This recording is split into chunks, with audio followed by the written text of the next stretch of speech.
Our mission is to get as much plastic out of the ocean as we can. Gutberg has launched and brought to the market the world's first backpack made from ocean plastic. But we are much more than a backpack brand. We establish cleanups. That means that we organize a network of fishermen in Indonesia where we get plastic from the ocean as bycatch, and then we transform this plastic into backpacks.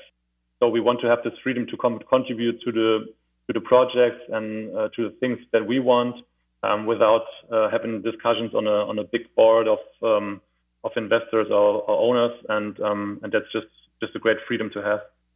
It's just good advice to get going and then to tweak and to get better when you are already on track, because otherwise you potentially will never get going.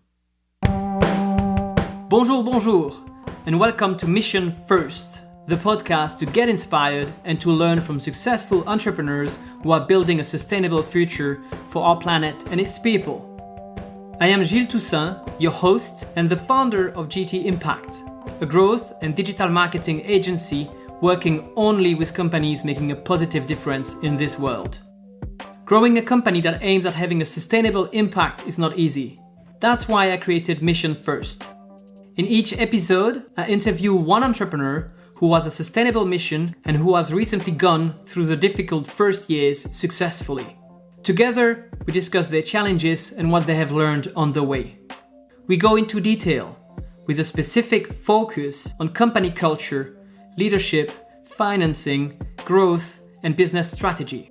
That way, you'll learn hands-on tips on how to build a better future and a successful company too. Today, I had the chance to talk to Benny Mandos, founder and CEO of Gutberg. Benny's company is not just another backpack brand. They have for mission to clean up the ocean, and they get their hands dirty. With their team and a network of 1,500 fishermen, they collect and recycle plastics from the ocean in Indonesia and turn these pieces into various sustainable fashion products. Started in 2016, Gutberg has now more than 30,000 customers. During this episode, we discussed Benny's challenges and what he has learned on his entrepreneurship journey. Benny also shared 8 entrepreneurship do's and don'ts about how to create a sustainable fashion accessory. If you are interested in sustainable fashion and want to hear the entrepreneurship story of a vibrating brand and a founder who has for mission to remove the plastic from our ocean, this episode is definitely for you. Hi, Benny. Thank you very much for being with us today. How are you? Hi, Jill. Yeah, thanks a lot. I'm fine. Really good weather today in Mainz, and so everything is great today. Thank you very much for being here with us. The weather is also super nice in Berlin. Probably one of the last summer days right now. So you are the founder of Gutberg that I'm really looking forward to talk about. Can you explain us a bit in a few words what Gutberg does? Yeah, I can do, absolutely. So Gutberg has launched and brought to the market the world's first backpack made from ocean plastic. But we are much more than a backpack brand. We establish cleanups. That means that we organize a network of fishermen in Indonesia where we get plastic from the ocean as bycatch, and then we transform this plastic into backpacks. But we have also a really holistic approach in the area. We seek to talk to the inhabitants, to the people in the area, and raise awareness about the problem of plastic pollution, and try to create an impact in that way. So we're not using only the PET, which we can use for our backpacks, but we also take a look at the whole other waste that we extract or that we get from the ocean, and we also try to find new ways and help with creating a waste management system in Indonesia and in the area. Okay, great. And to understand a bit about which stage you are right now with the company, what is the size of the company now? How many employees do you have? Right now we are 31 people here in Mainz, and then we have in Indonesia. They're not our employees, but there's 1,500 fishermen that are operating there. But the core team here is 31 people now. In Germany? Yeah. Okay. And in terms of like revenue, to give us an idea of where you are, what can we talk about in terms of revenue, ballpark revenue for last year or for the projections of this year, for example? Yeah. So I'm not commenting like the revenue, but we have 30,000 customers or supporters who have bought our bags so far and all our products. We had a great and successful year last year, and this year we scaled pretty quickly and introduced new products. And in terms of profitability, in funding and finance in general, what's in a nutshell? Did you get any like funding rounds, or are you bootstrapped? We started totally bootstrapped, and we are still up until today. We brought in our own money in the start, and we worked at the time that when we founded the company, we worked our jobs. I had an agency at the time together with my uncle where I worked full time. And started Gutbag as a side, as a passion project on the side. So we just had done 2 years of developing and starting the whole project, and then we kicked off selling the bag in 2018, and then after the first track record and after the first successful sales, we have been fortunate to have a really great support by our bank and also institutions from the government who then give us grants and support through loans, and we have been able to scale and to come to the level where we are today without any investments or investors being invested in the company. And could you say you're already like broke even now? Are you profitable? Yeah, we've been profitable last year, and we steer the company to be profitable this year as well. So what we just try to do is to optimize our cash flow, to optimize working capital as much as we can, and we have been pretty successful in doing that. So we are now able to get product in and have to pay them after we have sold them, which gives us a positive cash flow, and that's the way we want to grow the company further. We just want to go as far as possible without an investment. So you can keep the hand on the company totally. Yeah, in a way, yes. I mean, it gives you just freedom, and it gives you the possibilities that we have and that we want to have in the future. Because I think we just make a lot of decisions which maybe not always are or not beneficial in terms of the thinking of an investor. But then in the end, obviously, want to have a profit. We invest into projects in Indonesia, like with trash booms, where we stop plastic flowing through rivers into the ocean, and doing donations to various other organizations and stuff like that. And so we want to have this freedom to contribute to the projects and to the things that we want, without having discussions on a big board of investors or owners, and that's just a great freedom to have. That's great. And that's part. How would you define the general mission for because you seem to really care about having a positive impact and a sustainable impact.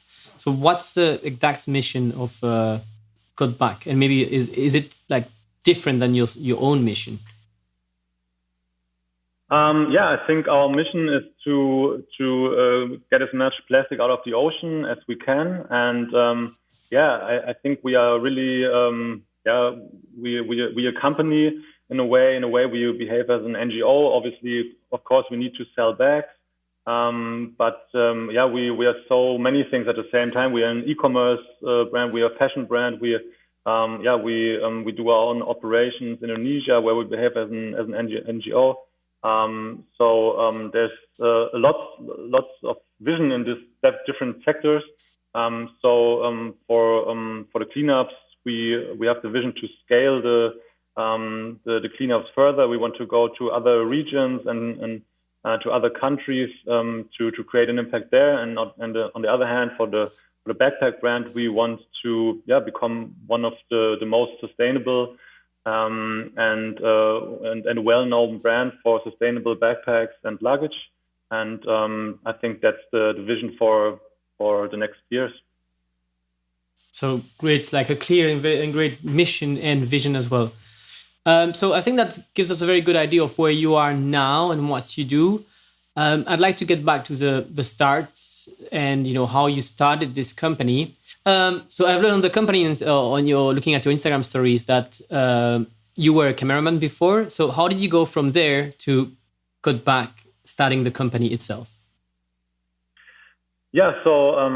Right as you said, I became a cameraman right after my A level. I didn't go to university. I worked as a camera assistant first, and then became a cameraman. I was shooting all different types of documentaries. Then later on, got more and more into commercials, a lot in sports. Been to Olympic Games, to World Cups, and so it was a really, really great time at the beginning of my 20s. And then later on, I founded a production company where we did movies and clips for the television channels. I had previously worked for as a cameraman and also for industry clients or corporate clients. And then I founded together with my uncle a communication agency or an agency where we've done a lot of internal communications for big corporations. My uncle was a change manager before, and he managed changes in huge corporations. So we combined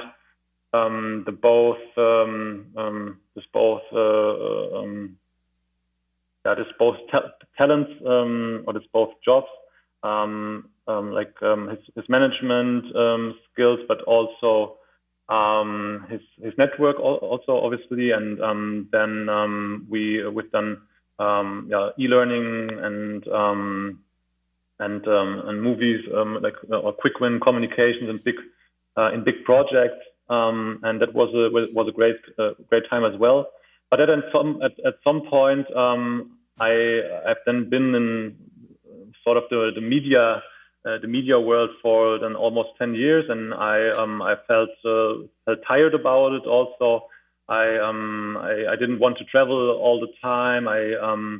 I didn't want to be around people I don't necessarily wanted to spend time with in order hoping that they will give us the next gig or give us the next job or stay in business with them.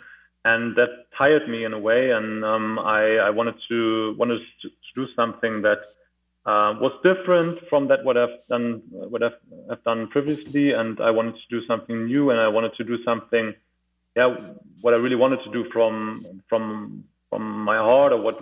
And then I just had also a really tough phase where I was struggling with the things I was then doing at the time, because I just didn't love to run a agency anymore, and then that was the process that started then, and then coincidentally on one of the movie shoots, I was in a car together with an old friend from school, and we were talking about the situation back and forth and anything, and he said, he's kind of in the same situation. He was working as a graphic designer at the time, and he has also done that for almost 10 years at the time. And and then we started to develop ideas, and we both had a background or both had been tied to the ocean since our childhood. Roman grew up in Tel Aviv. He started surfing pretty early. I was linked to the ocean through my father because he was a passionate sailor. And then we knew about the problem of plastic pollution and that there's something clearly wrong. And then this process started, and I think then in the end it was a great coincidence that we then were able to combine our entrepreneurial passion and the passion for nature and for our planet, and then we started. And so, what are the next steps when you decide to start? What are the first steps to go from let's do this project together to having your first product out there? Yeah, I mean, in the first place, so we didn't came up with the idea of creating backpacks from ocean plastic right away. We've gone through various ideas. I think that's maybe a normal pace then, or a normal first step, that you just run through various ideas. But there was just it was clear that we want to do something different, that we want to start something together, and then it was just laying awake at night and thinking about possibilities and what we can do, and then there was just this idea rushing into my head at night, and it said Gut Bag, like a backpack brand, a brand that I would love to wear on my shoulders and wear on my back. And so then we had this backpack idea, and then we knew it is possible to recycle PET into yarn, and there's lots of PET in the ocean, and then we thought, why can't we recycle this PET and make yarn and then finally backpacks out of it? And so then we had the idea, and then the next question was how are we able to recover plastic from the ocean? How are we able then to process it and to make a high quality backpack from it? And that was just a process of over 2 years, speaking to partners, finding the right partners, and that was then when the process of the development of the backpacks, of the product started. We needed to find ways to build structures to extract plastic from the ocean. We needed to take a look at how to process, how to recycle this.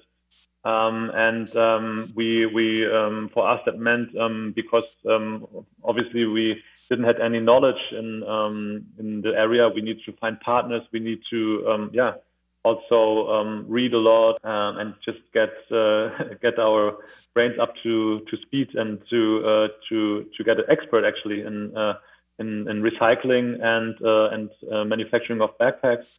And then over the time we did find the right partners who can help. We could convince to listen to us and to work together with us. And then in 2018 we then had the finished product in our hand and introduced it to the market. And so this partner that you found, I guess you're talking about your partner to make the bags in Indonesia. So we are working with various partners. The supply chain is fairly complex. So in total, we're working together with 6 partners who are responsible for different steps in the recycling chain. So what we're doing ourselves is to manage and organize the cleanup. So getting the plastic from the ocean and have a first sorting and cleaning done. And then, as I said, we have a really holistic approach. So we bring the different plastic types into suitable supply chains, meaning the PET portion, that's for our backpacks. Other parts like PP and all the different other. Also, you find metal, you find multi-layer plastic, which are really tough to handle. And we've been fortunate by now to have found partners who can recycle this, for example, to bricks, or then for thermic recycling. So we just don't want to recover only the PET, and we don't take care of the rest, but we have a really holistic approach to the whole problem in the area. And then the PET part is then processed in various steps, and then finally we receive a pallet from the PET we have recovered, and this pellet is then transformed into yarn. And from this yarn, we then we create a fabric, and this fabric is then used for the production of our backpacks. And the two things I'd like to understand here is which part is produced by you, by yourself, and which part is produced by what we call the partners here. So maybe you can answer that part, like first, where does Got Back start, and where is the part that you outsource, and even if there are partners that then you I guess you pay them. Yeah, sure. We're running the cleanups ourselves, and we have done facilities in the area where we have the first sorting and cleaning done, and then we hand over the PET to a partner who is then responsible for the recycling.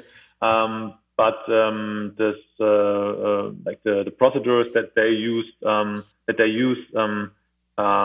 we have the knowledge about it. Yeah, it's just I think important to mention that we are running the whole supply chain. So all the different partners we have also the knowledge about how they do it, and we have developed it together with them. Okay, and when you try to find these partners, I can imagine it was something not easy, because you said you had to learn first all these technical knowledge on the production steps of your products. You said you gather the plastic from the ocean, you make plastic pellets, so these small granule, and then they are turned into a yarn, a thread, and then from this yarn you can make the bag. The bag, you make it yourself. No, there's a manufacturer who's doing that. So okay, so that's also a partner from you. Yeah. Okay, I can imagine the first time you have to find these partners. How do you proceed? Who goes how do you split the roles? Who goes there? Do you just travel to Indonesia, and first, why Indonesia? You go there and then you start talking to the people around to say, hey, who can help us recycle the plastic here, and how do we do? Yeah. So first of all, why Indonesia? So we had also collaborations before in the Mediterranean and Atlantic, but then at some point we realized that we think we need to go there where's the epicenters of plastic pollution, and where's just a high leakage of plastic into the ocean, and became quickly aware about where we can then create the biggest impact. And then we have been fortunate to get a really great team member. His name is Max, and he has been in Indonesia studying and also doing internship and working in Indonesia before, and he speaks Bahasa fluently, and then he traveled down and set up the structures. And the supply chain is split, so we cannot do all the steps in Indonesia. The yarn production is done in China, and also the backpack manufacturing is done in China. And we have been also fortunate to find a great sourcing manager through a friend who has been working with him together, and he was a really trustworthy person who then we became in contact with, and he has been able to link us with manufacturers in the area, and then it was just convincing people there that we are much bigger than we were at the time, and that we are potential good partners to get off. And I remember setting up 5 email addresses and texting them from different email addresses with different names to make the company appear much bigger at the time when we were just when we just were 2 people, and then just saying, but I have to ask them first, and just pretending to be like a bigger company already, and we were just two guys from school basically who didn't know anything about producing of backpacks and negotiating with partners also, and but with this kind of tricks and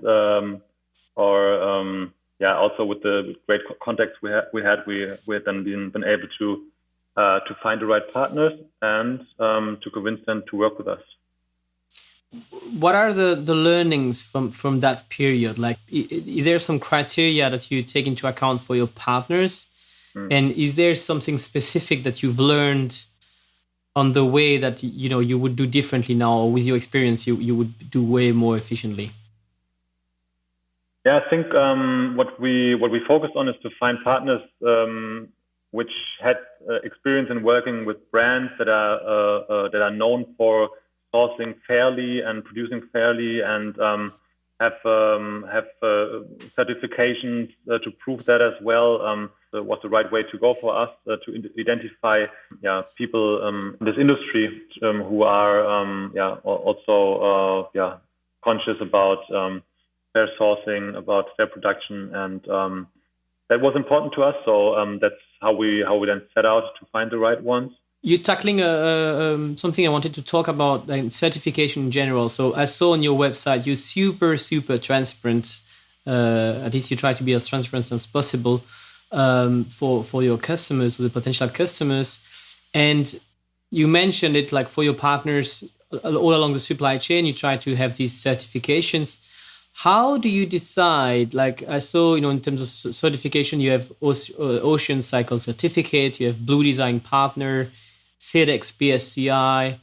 You mentioned Fair and Social Work. I don't know if that was a certification or not. So how do you decide which certification you get, or you want to get as a company?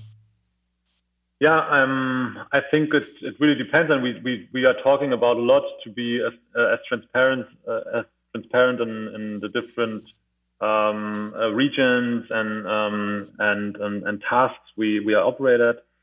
For example, we also now we have a new collaboration together with CleanHub, a startup from Berlin.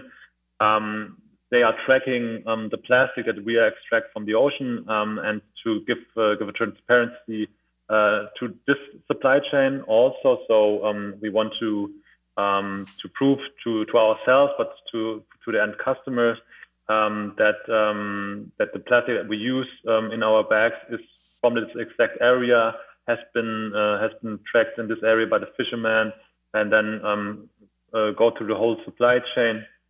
And at every point there's a tracking done, which is done by photo. So when a fisherman extracts plastic from the ocean, he takes a photo of it, and there's a gathering point, he takes another photo, and all these photos are then uploaded to a blockchain to give proof later on where's the origin of this plastic and where it's going to. So coming back to your question, for this part of the supply chain, we thought, or we had the feeling that that's the right solution for us to give the maximum transparency. And for other parts, like the backpack manufacturing, there are different certificates or different ways to bring transparency and proof. And I think there's really good certificates around. We're really doing intense audits to the manufacturers and to us as a brand as well. So it's just always looking at the different parts of the supply chains, and then judging which certificate or which proof is the best to prove to the end customers, to prove to ourselves what we are doing. How do you have stories of how important that is for your customers? I'm actually, to be honest, I cannot answer the question 100% because I'm not knowing it exactly. I'm not sure. We just have the feeling inside our team that it's important to us to have the proof also. I mean, we know our partners by now really well. We have been there several times and visited them. We know who they are, like how they treat their workers, how the workers how the workers are living and all that. But besides that, we just also wanted to have the proof by a third party and inspection, or like I said just previously with the cleanup project, to give also the confidence to us. And we are also working with other certification partners in the moment, which is not finished by now, so cannot can tell anything about it at the moment. But I think that we will be able to get it out at the end of the year. So it's just about giving proof also to ourselves. And I think a lot of guys in the team also demand that we are transparent, that we know what we are doing there, because all of the team members here are really just concerned about these topics. That's the one part, and I think the same is true for our customers. They just want to know how the backpack is produced, where it is produced. Is the other workers fair treated? They want to know where we recover the plastic, and all that. So I think people are concerned about it, but I don't have any proof, or we know from talking to them in social media and stuff that people are concerned about it, but I'm not sure if everyone is concerned, or how important it is for the success of our company. I'm not 100% sure. I saw on your website you have a gut back sustainability cycle, and that basically shows how from the recycling to the backpack production to when the backpack is sold, that the revenues goes to your main company, but then it's used to refinance some social and sustainable activities in Indonesia. Can you tell us a bit more about this? Yeah. I think we want to, by ourselves and also with partners, which we are talking to in a moment, we want to educate and to raise awareness about the problem of plastic pollution. And actually, that is also where we see our biggest impact in the moment, because we recover plastic from the ocean, but every day there's so much plastic flowing in the ocean that the portion that we recover is just a drop in the ocean. And we need to find solutions to stop plastic flowing in this marine system. So we strongly believe by now that by raising awareness in these regions, that we can create the biggest impact. And we see that actually in the past couple of months, past years, that when we are active in the region and we collaborate with fishermen, they become aware about the problem. They start to understand that the rivers in the areas are dead because the plastic is sinking to the soil. And when the soil is covered with plastic, their plants are not able to grow anymore. And when there are no plants able to grow anymore, there's no inhabitant for fish. The oxygen saturation of the river is not sufficient anymore, and then the river goes extinct, and people don't have fish to catch, and these people are really dependent on rivers, for example, there. But the same is true on the coastline, where you had coral reefs before, and these coral reefs are dying because also corals eat microplastics, and they get infected by it, and they go extinct. And the coral reefs also are a big inhabitant for all sorts of marine life, which the people also are dependent on. And these people then start to understand that because of plastic pollution and because of the pollution in general, that what they are dependent on in life is going extinct, and that in the end they would go extinct if we don't change.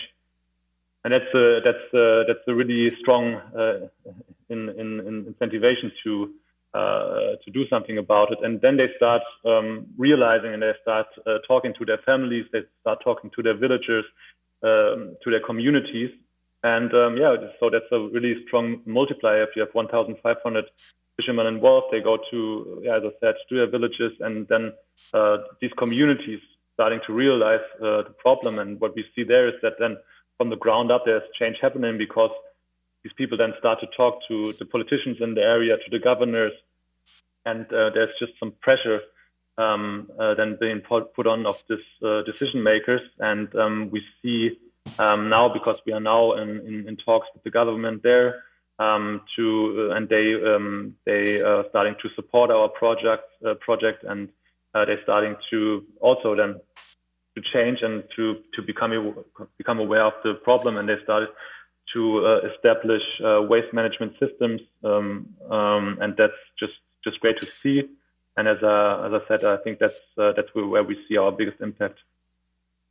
That's great to hear. And how much time passes between when you start going to Indonesia to the first bag sold? So the whole from starting the company to selling the first backpack was approximately 2.5 years. How have you financed that part at the time? Because you had you left your job to do that, and you had to finance it. No, I during this 2 years, I was constantly working, so I did it all on the side. We've done it on just late nights and on all weekends, which was actually super exhausting, and so it was really a tough 2 years. Just to be honest with you, so not really exhausting, getting close to a burnout, exhausting, and so we had been then really proud and really happy when we finally had the final product in hand and introduced it through Kickstarter. And is that after the Kickstarter and you decide you basically have enough funds to start to stop your job? So it was like a transition. So we had the Kickstarter, and then what we then had was that we always had some pre-sale cycles. So that was really successful. So for example, we had, let's say, 2,000 backpacks ready, and before we had them here in our warehouse, they already were sold out. And then the next pre-sale started, and that was then the year of 2019. So up until late summer 2019, we had these pre-sale cycles because we couldn't catch up to the demand. And at the time, I was still working from time to time for my agency. But then at some point, I think it was in summer or in late 2019 when I completely quitted the agency, and my uncle is still doing it. He's still working on it, and the agency still exists. But I'm now almost over 1.5 years now, all in Gutback. In Gutback, okay.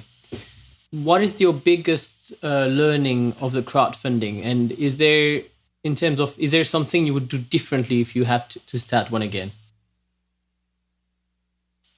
Yeah, I think if I would do it again, we just had a way too short preparation for it. I mean, we were.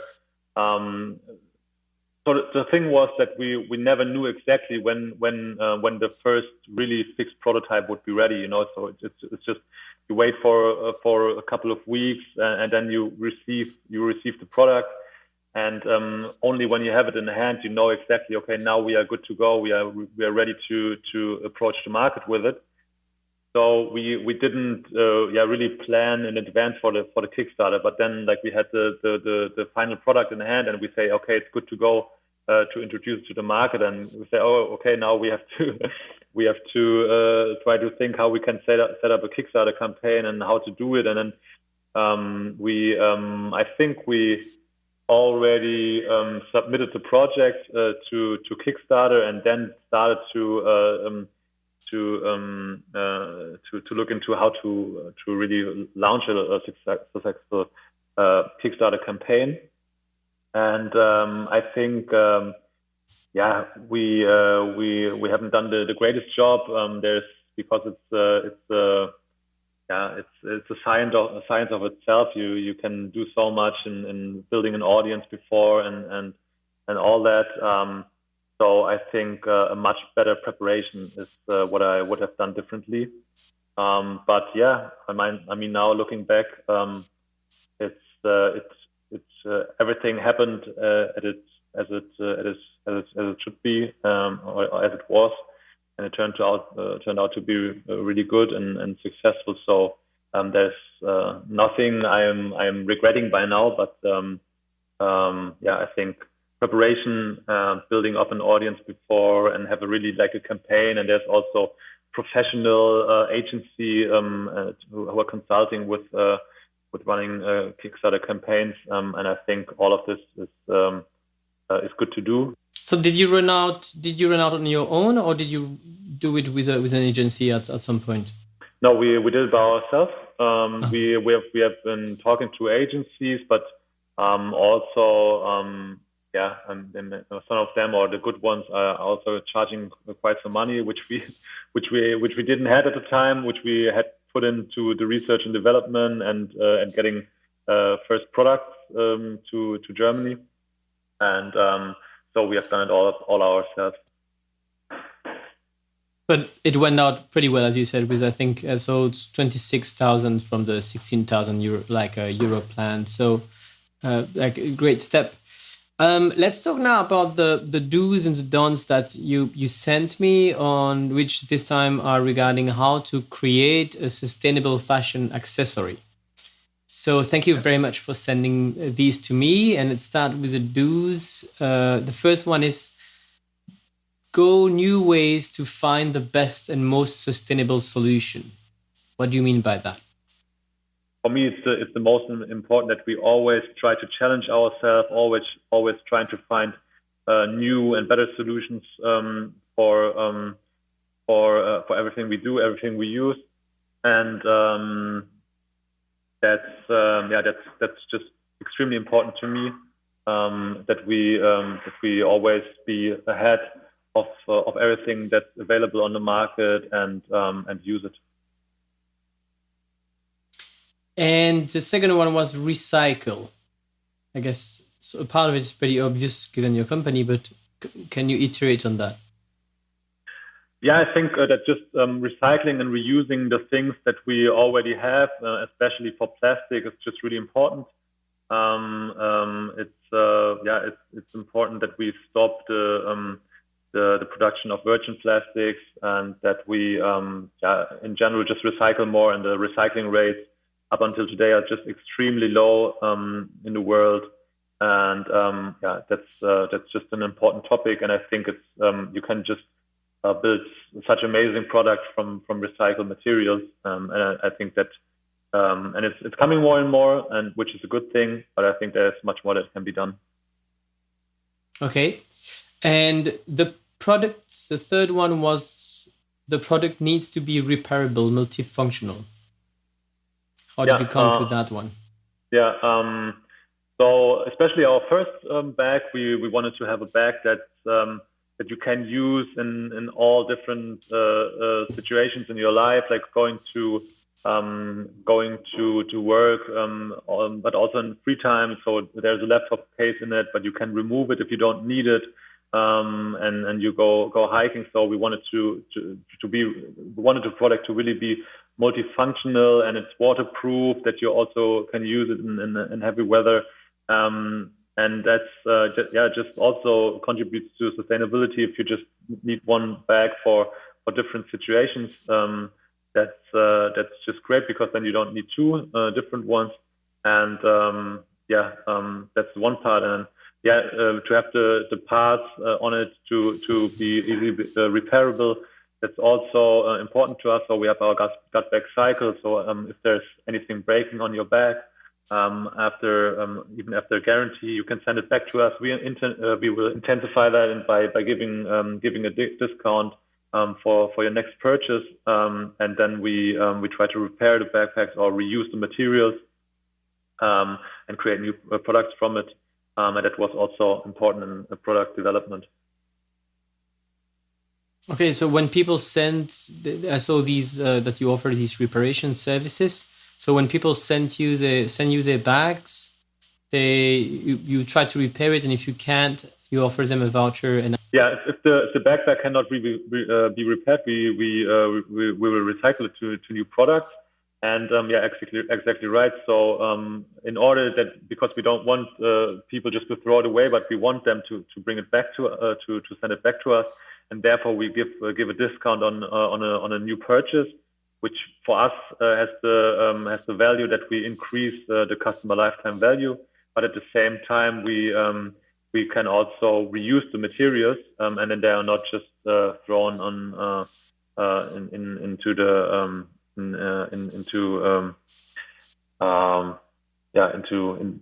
into general trash, and people don't know what to do with it. How much of the backpack can you recycle now? Because you said you managed to recycle to reuse it. Can you reuse it like this after make new pellets from it and then reuse it in the next backpack? Yeah. That's so the clips and they are recycled and they can be recycled, and for the main material we are also so there's still some development been done about it, but it's possible to do it, so to separate the different layers again and to reuse fabric. And also what we're also looking at is to cut parts and to create new products from it. So there's several ways we are dealing with the backpacks that have been sent back to us. Okay, fantastic to hear. So one of this part is only possible because it's PET, right? It's not possible to do that with all plastic in general, or at least you need to downcycle it. Yeah, that's true. Yeah. I mean, you have to take a look at different plastic types. Different plastic types have different capabilities in recycling. But yeah, PET, PP, for example, is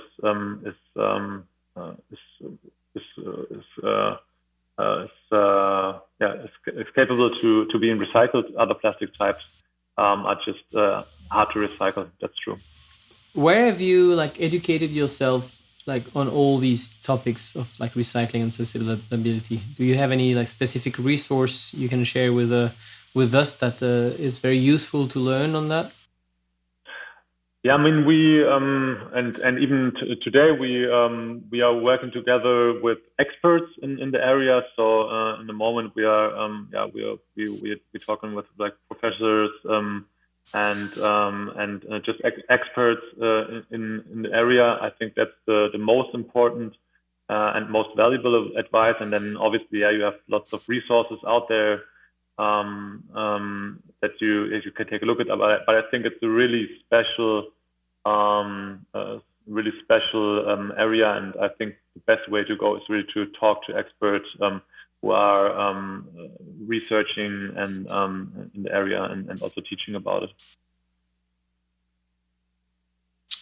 The last two is make producers think you big. So you already mentioned that a little bit. Do you have any other examples of why is it like that in the fashion industry? Yeah, I think I told the story before of really pretending to be a big company, and I think it is important because especially in Asia and manufacturers are just used to really run really big productions actually, and especially the good ones, and I think it's just important because otherwise they don't collaborate with you, or they collaborate poorly, and I think that was just an important step to understand how to get in touch with them and how to convince them that what we are doing has potential, and that we are already some sort of a company which is worth talking to. It never happened to you that, for example, when you said you were explaining all the different accounts that you were setting up for emails to make you look bigger, it never happened that they asked to talk to, I don't know, if you created an email for Nicolas, that they asked to talk to Nicolas, or where is Nicolas at the meeting or something? No, that happened. It didn't happen because I just was contacted via mail at the time, and then I had like an alter ego which I was using a lot. I was Michael also at the time. That was one of my alter egos, and that was the one who was always doing the video calls. So yeah, it was a bit crazy looking back, but I think maybe as an entrepreneur from time to time you have to be need to have multiple characters inside yourself, and I could express them by talking to the first partners. At least you have to be inventive to be able to realize achieve your goals, and I think I think it's a big learning. Also, coming back to your question earlier, I think it's just about finding solutions to things, and as an entrepreneur, and I think that was one solution. So about the don'ts that you sent me, you said the first one is don't expect things to go fast when developing a product. Yeah, absolutely. I remember just that you need to have really strong nerves from time to time, and also because of the time difference. It's just sometimes so exhausting that you only have like a time slot of, normally it's like 6 hours and something where you can just write back and forth some mails, and then it's the next day and the next day, and from days it gets weeks and weeks and this month, and that's just you need to be just patient and don't give up also, because it's just it takes time, and communication takes time, and communicating and developing product with other people takes time, because they don't understand right away, then there's something going wrong, and it takes time until you receive the sample, and or until you receive a certain part. It gets stuck in customs, whatever, and it's just that's just an also exhausting product, a really interesting an exhausting process, but also a really interesting process. But it just takes time. Yeah. And when you say don't start selling the product too early, what do you mean by that? And what was the learning, I guess, from that? Yeah, I think that the first around 200 backpacks that we had, they were really good, but we have done some changes afterwards, and I think it was about to be ready, but I think the backpack we have today is just much better, and is a really competitive product. But the first product didn't have the same quality in a way, and I think it's just good to know whether it's good enough, but it's also, I think, an advice, and it's combined with the next don't is don't to be too perfectionistic about it, but and don't try to be to make the product completely perfect, because I think it will never be perfect. Still today, I always look at some products and I think, okay, we can do this better and that better, and if I would have waited until it's absolutely the way I envision it, I think it would never been introduced to the market. That's really that's good to know. And when you said that these 200 first backpacks that you sold, when you said, was it the backpacks that were sold to the backers on the crowdfunding campaign, or was it? Do you mean it was already sold in stores or online? No, that was I think a part was through Kickstarter.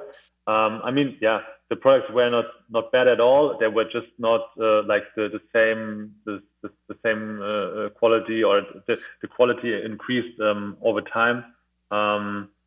but there were just we were using different clips at the time, so there were just some final touches about the product that we have done over time then, but the product was definitely good to go to market, obviously at the time, but I think as I said, you can always get better, and we still always get better. Yeah, it's always a difficult part with crowdfunding, right? You want to be able to ship on time your product as well, or not too late, let's say, if you are a bit late. And this is exactly as you said, like you need to be able to release it, even though you know it's not perfect. Yeah, I think it's just a valuable advice, and I heard it from time to time, and I've read it in one book, which is called Ready, Fire, Aim, and I think in this book the author describes it perfectly that you need to go at some point, and then you can still aim, and I think a lot of people, and also now when I'm at gatherings and talking to other people who may want to fund businesses, and I just oftentimes also have the impression that a lot of people are always like try to be absolutely perfect with the product they want to bring out or the service they want to bring out, and I think it's just good advice to get going, and then to tweak and to get better when you are already on track, because otherwise you potentially will never get going. You mentioned the book, so that's the perfect transition as well to the questions I always ask at the end. So which book, apart from this Ready, Fire, Aim that I will already put on the resources on the website, which book would you recommend other entrepreneurs like you to read, if not this one? Yeah, I would recommend two books which are more for not about business, but about your personal handling or managing yourself. The first book is Eckhart Tolle, which is called Now. It's just about how you and how your brain work, and to live in the moment, and why it's really important to live in the moment. How's it called? Eckhart Tolle is the author, and the book is called Now, or Living Now. And the second book is Dr. Joe Dispenza, and the book is called, I think, A New Me, and it's that's a really interesting one.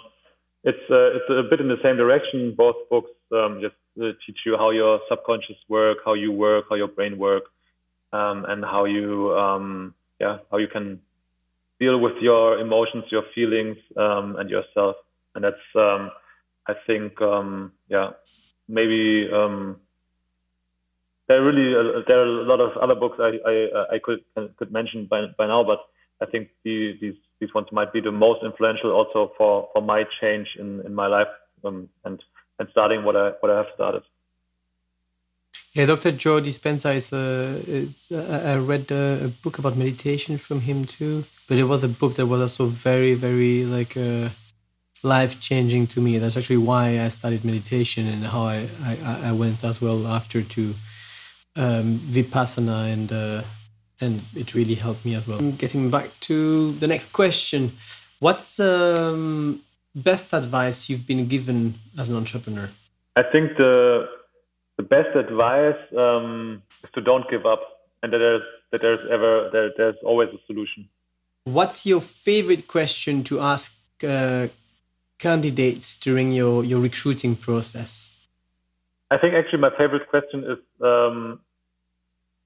just tell me about yourself and who you are, because I think it's always important for me to get the person behind the CV, and I always ask them to run through their CV, but also at the same time, because the CV is always also their life in a way, and to tell me in all the different and all the different steps in their CV, what they have done also personally at the time, and how they were, and why they moved, and what was behind these decisions. Also, I always like to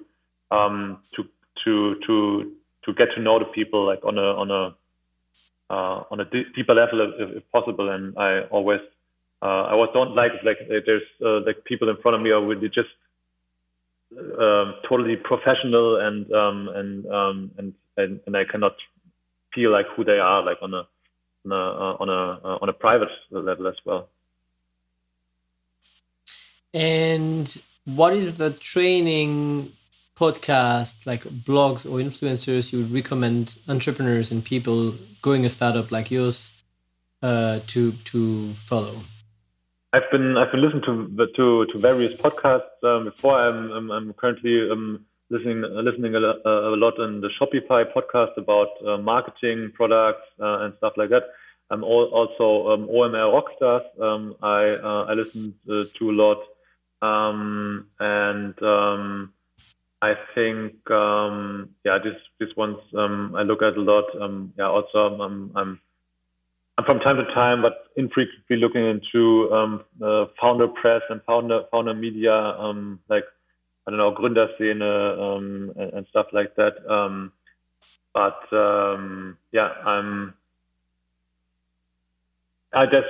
There's also, I also look a lot at like TEDx talks on YouTube and stuff like that. But it changes and it varies a lot.